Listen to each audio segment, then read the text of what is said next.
عزیزم، اومدیم دوباره در کنار هم دیگه یه لازانیای خوشمزه رو بپزیم. اومدم پیاز داغش رو شروع کردم، بذاریم تا سرخ بشه، بعد برم گوشتا رو سویا رو آماده کنم. میخوام براتون لازانیا درست کنم.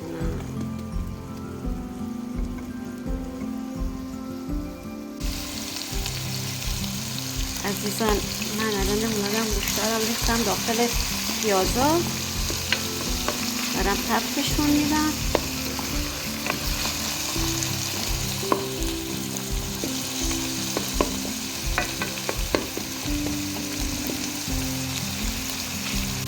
گوشتا که خوب تفت خوردن دیگه سویا رو میریزم، چون سویا داخل لازانیا خیلی خوشمزه میشه. هم با لازانیا درست کردم، با گوشت درست کردم، هم با سویا و گوشت. با سویا و گوشت خیلی خوشمزه میشه. حالا اینا خوب سرخ بشن، یعنی خوب تفت بخورن دیگه، سویا رو بگیرم از رو آب بکشم بفشارم بریزم توشون. دوستان، من سویا رو ریختم، حالا مرتب هم میزنم، بعد ادویه‌شم میریزم. برو به گوجش.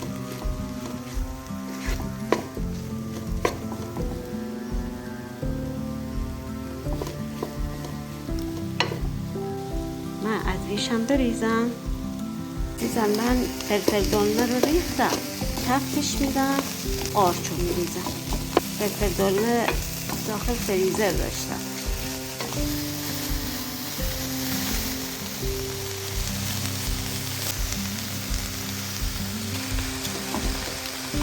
موقعی که قارچ خوب به هم زدم دیگه نوبت ذرت هست. یکم ذرت هم میریزم، یه خورده ادویه هم بهش میریزم. ادویه‌مون هست فلفل و زردچوبه و گلبری و آویشم، اینا رو میریزم داخلش.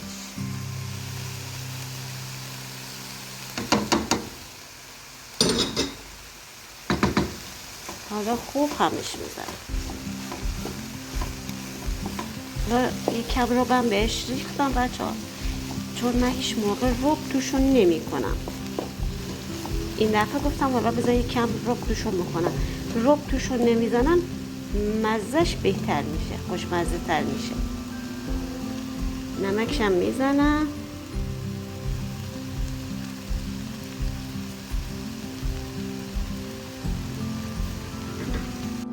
خب دوستان، حالا آب جوش اومد، دارم لازانیا رو میریزم که آب کشون کنم. یکم روغن و نمکم میریزم داخلش. الان نه، روغن رو ریختم. خب دوستان، من یادم رفت این پودرش اول باید بریزم، حالا میریزم. عزیزان، اینم طرح چیدنشه. زیرین چیزا رو میچینیم.